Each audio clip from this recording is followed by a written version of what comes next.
This is Halloween. This is Halloween. Halloween. Halloween. This is Halloween. All right. It's time for another Get Geekish podcast. If you made it through that horrible singing right there in the very beginning. Hey, it was lackluster at worst. It's spooky. Yes, but Derek over there, I'm Bino, and as he said, it's Get Geekish podcast. Thanks for joining us once again here. And thanks to AIM Student Radio for replaying the show every week. Always fun to be out and about there in the real world, the airwaves. But we're talking about The Nightmare Before Christmas. It is that time of season. Halloween's almost here. Christmas is almost here. And it's one of those few holiday crossing phenomenons. Like there's very few things that can be popular over two holidays, let alone two holidays as polar opposites. Yeah, as Halloween and Christmas. So I'll let you roll into what we're going to roll in with a thinking today for the podcast. Well, one of the, like you were saying, one of the crossover films is Nightmare Before Christmas, right? It's in the title. So when this movie came out in 93? 93, yeah. I remember actually getting it on VHS for, I think, my birthday or Christmas, like the next year, I think. I don't remember it actually being in the theater. I don't know. We didn't see it in the theater. I didn't know anything about it until I was given that VHS in that clam case. Mm-hmm. I was like, oh, this is a Disney movie. Popping that sucker in, watching it, and being weirded out yet oddly intrigued.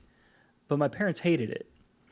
So I was similar. I remember I actually did see it in the theater. I still remember the theater in good old Longmont, Colorado, walking in there with my parents and my sister, and walking out and them not being happy about it at all. And me and my sister both thought it was amazing. But we saw it in the theater, and coincidentally, we've touched on this in the past before too. This is one of the things is it came out in the theater, and then the VHS didn't come out. Yes, it was only on VHS. Didn't come out until almost a year later, because this came out in October of '93, and the VHS wasn't available until, I want to say, September or November of 1994, and then it wasn't on DVD until 1997. And those were the big bucks in 97. Yeah. You wanted a DVD. But this was coming on the fact that this movie came about and Disney owns it. It was a Disney movie, but they were a little worried it was going to be too scary for kids, and they didn't want to take any ownership with it. So they kind of threw it on the movie schedule, and then they had a big opening for, what was the other movie that they came out with? The Three Musketeers was their big push for the holiday season that year. Dude, I love that movie. Yeah, that's a good movie too, but they put out Nightmare Before Christmas like 2 weeks before that movie. So I think domestically, Nightmare only made like $50 million, but it was getting huge rave reviews because it was the amount per screen that it was getting when it was opened was really, really big, but they just didn't have it on very many screens, so they kept putting on more screens, but then the Christmas movie kind of fleshed it down, and it didn't go very far, but then it just garnered this cult-like following that got bigger and bigger and bigger over the years, and now you can't go anywhere without seeing Jack and Sally on things. It's like Hot Topic's main selling point. Yeah, that and anime. Well, Hot Topic, Kohl's, I'm pretty sure Walgreens has an entire aisle dedicated to Nightmare Before Christmas. Yeah, I got a Nightmare Before Christmas dog toy from there for my dog. So, well, and it's funny too because my wife and I were talking about this when we were watching it last night, and she's like, "Did you like this movie as a kid?" I was like, "Well, I think so." I mean, I remember watching it and being kind of like indifferent about it. And then watching it again and liking it more and more. And she said that she grew up in Scotland in a little village, as she put it. She was gifted this VHS. She watched it, and then being the weird kid in the village just made her even weirder because she became obsessed with it immediately. And it is a fantastic movie, especially like it has so much rewatchability to it, where you can watch it every year. You know the soundtrack. You and I both own the soundtrack. Numerous versions of it. Yeah, I was gonna say there's tons of different versions of it. So well, if you think back to the VHS days, one of the reasons this was so great to look back because there's so many details. Because it was stop motion, there was a chance to do so many details in the background. Every little piece and part can be a little different looking. But most movies, if you know anything about film, It's motion, so if you freeze things, pause things, they're blurry. But this was shot one frame at a time, so even on a VHS tape, you could almost crystal clear freeze almost any scene on the tape, which is things we did with VHS tapes, and scrambled cable channels. But yeah. But I mean, that's the thing is like Claymation was kind of not popular. I mean, so around that time, you had Gumby, which was a little bit before that. Mm-hmm. Forget the California Raisins. Yeah, I was going to say the California Raisins. You had 93. I'm trying to remember when Clay Fighters came out. That might have came out after this, but that was a video game kind of using stop motion, clay fighting stuff. Skull Monkeys was definitely after this. So like there was kind of a Claymation Renaissance because of this movie, I want to say, because James and the Giant Peach came out after this, which is another beloved movie. But I think this made it the nail in the coffin that Claymation style animation had a niche that people liked. It's true. Because anyone that's ever been anywhere near the set of a stop motion movie, I don't think I could do it. I think I would probably beat something with a club before I could finish 10 minutes of one of these movies. Well, I mean, 10 minutes is still not even a scene. That's like 2 seconds. Well, yeah, no, but that's probably like a second. This movie, it's 24 frames per second, so they had to create unique motions for 110,000 frames, and it took 3 years to put the whole thing together. Can you imagine starting this in probably 1989, and working so painstakingly on this, and if, you're like, oh, I'm going to go take a coffee break, and you leave Jack out in the heated lamp too long, he melts. Well, and Jack alone, they had over 400 different heads for Jack Skellington doing this animation. Can you imagine being the one that has to keep track of all those? And what happens if you do smash one or drop one? Like, oh, crap, I dropped Angry Jack. Can he be sad in this scene? You guys he's smooshed. I can't even imagine, because you and I, people who paint the little figurines and everything like that, I'll do that and then I'll get bored real quick. So I can't even imagine doing 3 seconds worth of work, which is probably, 6-7 hours worth of work just for that. I mean, that's kind of what got us into this was, yes, this is a movie that when it was initially released was kind of like, and then it just became a cult following, but we wanted to dive deeper into it for you. Ooh, I found my exact numbers that I was reading about earlier. Yeah. When the picture went out, it was limited to, Disney had an agreement with studios that could only be on 2 screens per theater, anywhere that was open. So it was averaged $95,000 per screen. It was the second per screen average of all time behind Aladdin that went out the year after that. So its initial take at the box office was only $50 million. And then they re-released it in the theaters again in 2006 and 2007, which brought up its domestic total up to $75 million.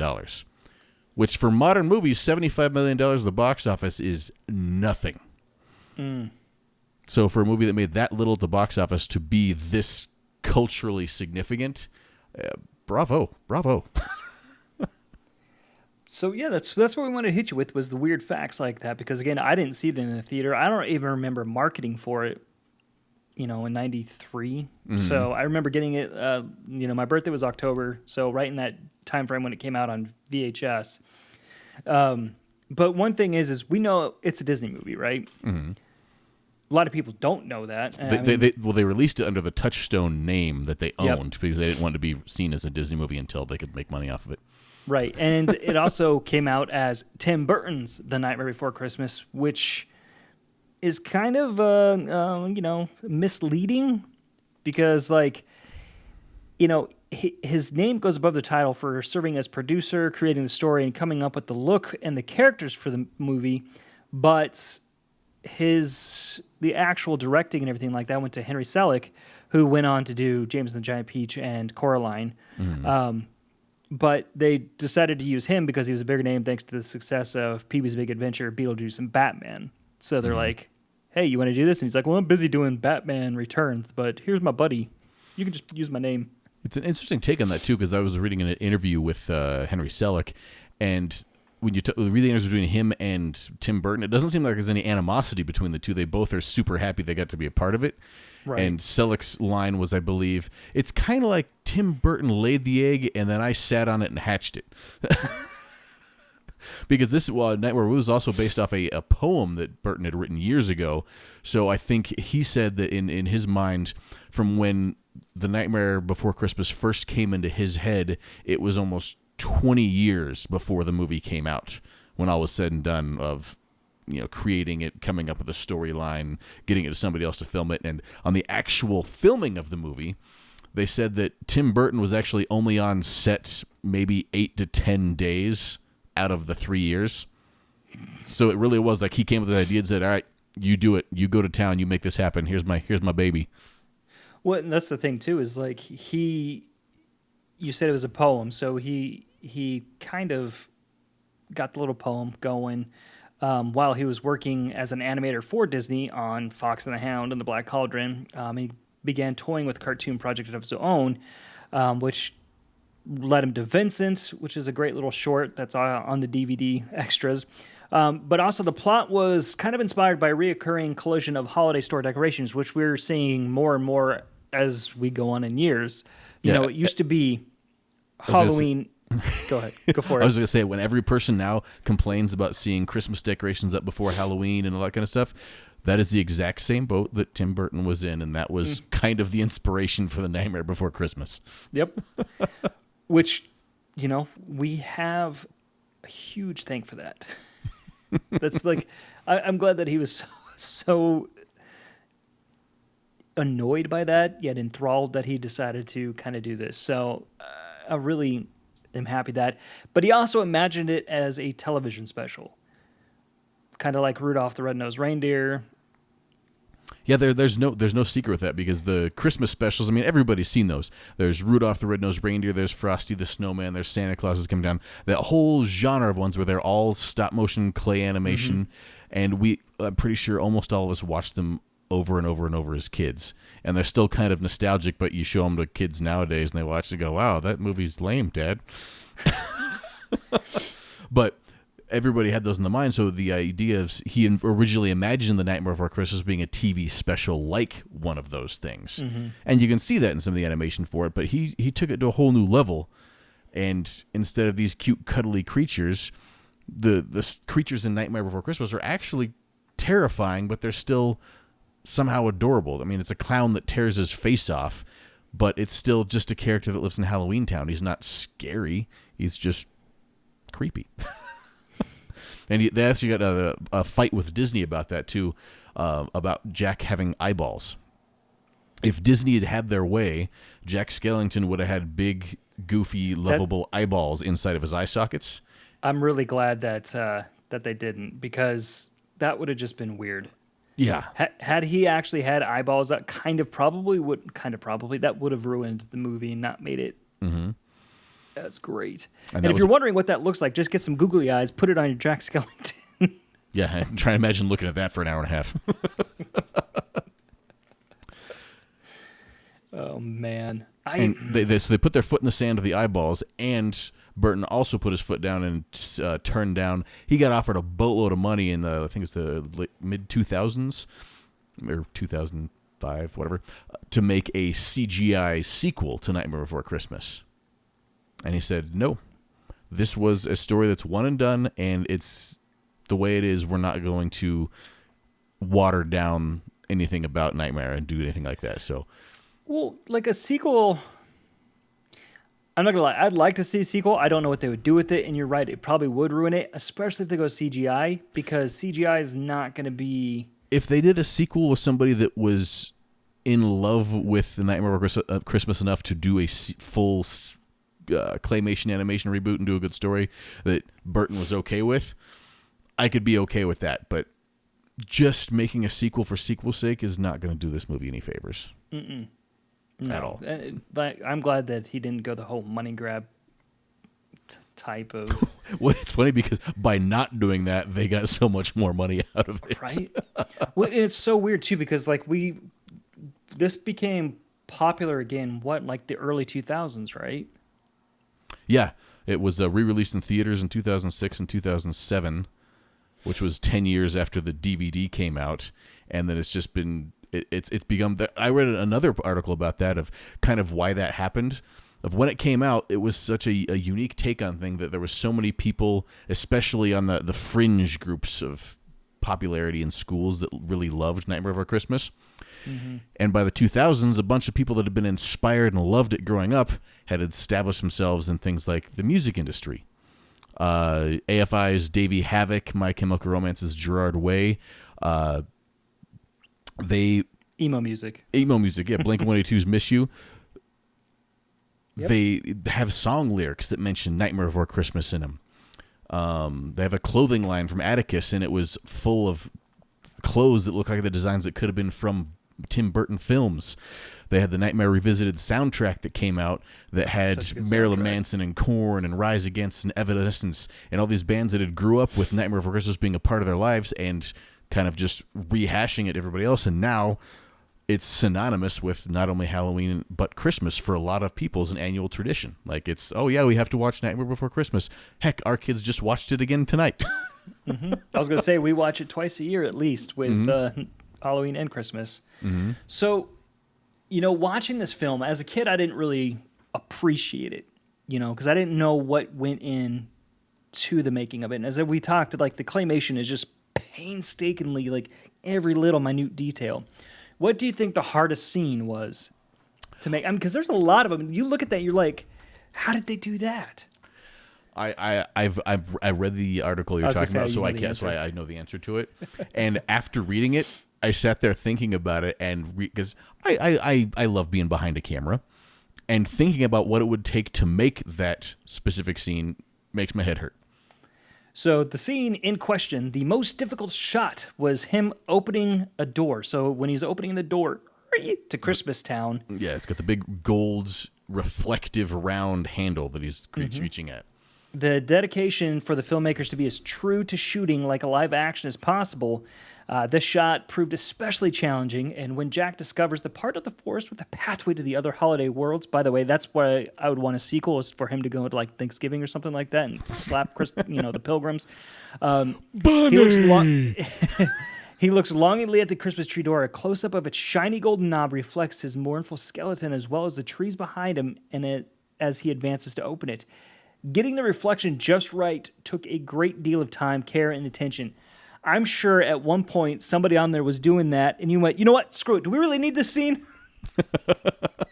That's what I'm saying. That's where I'd be beating things down. Like, about halfway through taping that scene and we messed something up, there would be a 2x4 with a bunch of clay people smashed on it and me looking for another job. Oh, man. Did you know that Jack Skellington actually appeared in some of Henry Selick's other films? Yes, I did. I remember watching James and the Giant Peach and seeing him and going, hey. And he's also in Coraline, just a tiny little bit. That one I'll have to rewatch. Yeah, if you look really close as the other mother makes breakfast, you can see Jack's face hidden in the yolk of an egg when she cracks it and lays it down on the thing. So his little smiling face is there when she's making breakfast. Nice. And even though Disney was scared of Nightmare Before Christmas, they did hide a couple of Mickeys in Nightmare Before Christmas as well. I don't think I've ever seen them. I don't think I've ever. Yeah, if you look at it when all heck is breaking loose and the kids are opening presents on Christmas morning and they're all full of nightmarish things, there's a little boy and a little girl. They open up a package and this little cartoon monster with round ears comes out, and that's basically a Tim Burton Mickey Mouse, which is, that's kind of a long shot, but that was his plan for it. And then if you look closer to the scene, the little girl's wearing pajamas with Mickey Mouse heads all over them, and her little brother's wearing pajamas with Donald Duck all over him. All right. So they squeezed that in there just in case. I was going to say, I know the little Jack-in-the-Box thing that has the Mickey Mouse. Or no, it's not a Jack-in-the-Box. It's a little flying doll. Mm-hmm. I know what you're talking about. Yeah. Can you imagine Vincent Price being Santa in that movie? That would have been great. I loved Vincent Price. And it was a really sad story about why he couldn't be in it, too. Mm-hmm. Go for it. I wish I remember details better. Oh. But Vincent Price was on tap, and he had a whole character created for him. But then Vincent Price's wife died. And when it was time to start shooting the movie, he was trying to do the voice work for it.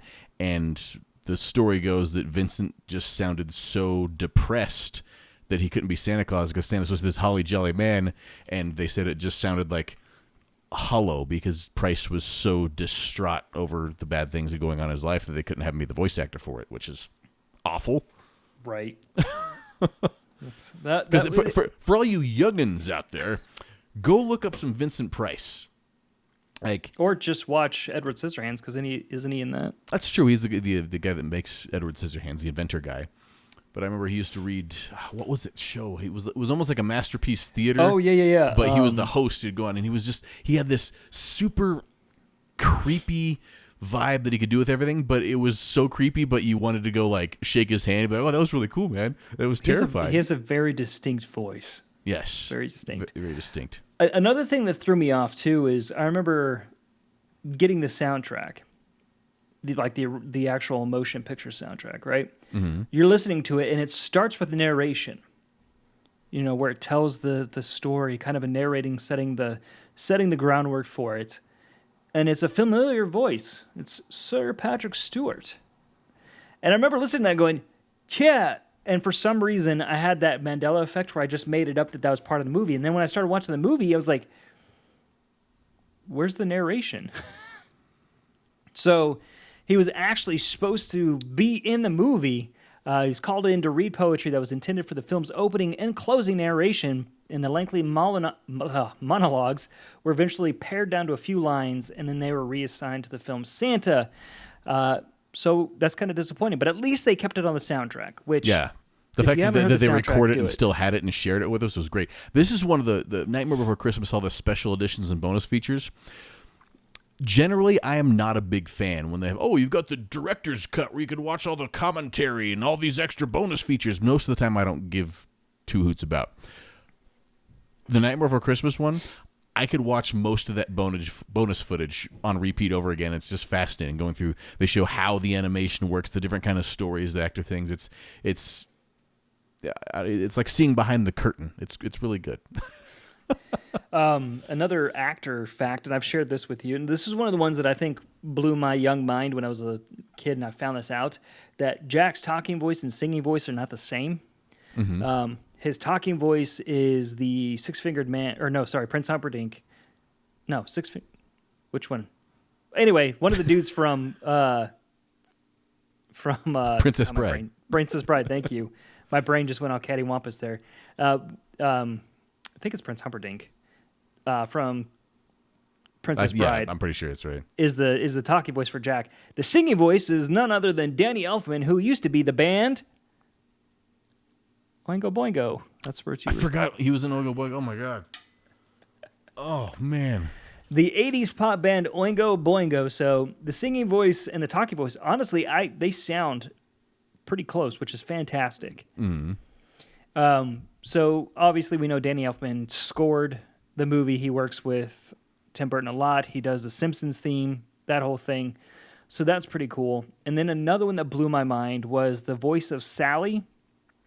And one of the trick-or-treaters was Catherine O'Hara, who is Kevin's mom in Home Alone. Yeah. There's a lot of, like, everyone he'd worked with before when they did the casting call, almost all the voices come from projects that Burton had been a part of in the past. Mm-hmm. Or people are still going, Kevin's mom from Home Alone. If you watch Schitt's Creek, she's the high-maintenance mom in that show. So, there it is. She was the original Karen. Her characters were. But, I mean, I don't know. There's just secret passages for the animators so they could get to and from the set without it destroying stuff is pretty elaborate. Yeah, they kind of stole that idea from Lucasfilm, I think, when a lot of the Muppets and stuff for Star Wars, where they realized they had to make the set and they had to find a way that they could get a piece, because when you go back and watch it again, because I have a feeling if you've gotten this far into this podcast, you're probably going to go watch Nightmare Before Christmas again at least once or twice more this year.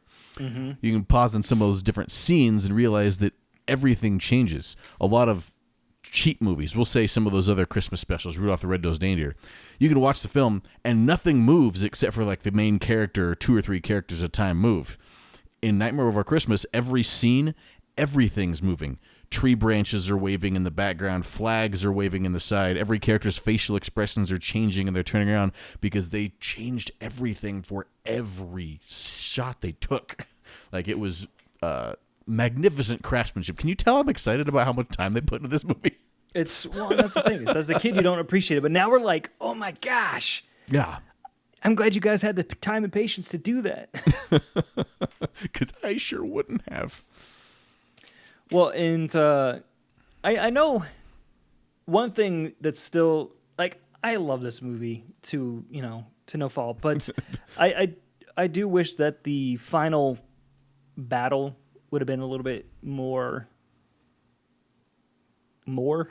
Yeah, the ending was kind of just a like, and it's done type of thing, but I think that was them going, we don't know how to end this without getting too, our fingers are hurt, so. Well, they also could have got, if they would have done things, they could have made it go south really quick. True. They could have had some murder things or somebody taking over a holiday. Like, they could have gone too far really easily. Yeah. And I could see that because it ends up being still just a very heartwarming, when everything's done, you're like, oh, that was nice. And well, yeah, it's the thing is it was just one of those ones where it's like, Sally tries to be the hero. She does a good job, but then she gets captured because her leg falls off, and he's like, oh, you're trying to make a dupe out of me. And then, Jack comes in, and then the whole battle is done within like 2 minutes, where the only reason he wins is because the string wraps around the thing and unthreads Oogie Boogie. So you're like, okay, I'll accept it. at least the bugs were super creepy. Yeah. My bugs! My bugs! But yeah, I think maybe we're gonna have to watch it again before Halloween. I mean, I know our kids will. Yeah, but I'll have to watch it again too. It's one of those ones too that you can put it in a room and you don't have to pay attention to it because we've seen it enough times. I can put it on while I'm making dinner, while I'm doing some other stuff, and it's just it's such a catchy, fun, creepy, weird movie. Making Christmas, la la la. Yep, it is. Plus, the sandworm for Beetlejuice makes an appearance, so it eats the Christmas tree. So there's a lot of little hidden Easter eggs to other Tim Burton-esque stuff. So yeah. So do yourself a favor, go watch it again, and we will stop there because I'm sure we could just go off this for hours and let's just reenact the movie for you. No, I know. I think that's one movie like on Ready Player One where you have to quote a whole movie. This would probably be mine. Mm-hmm. I know it's definitely my wife's. So yeah. What do you guys think about Night Before Christmas? What's a reason you actually love it? Because obviously we love it, but what about it makes you turn it on every year at Christmas and or Halloween or any other time?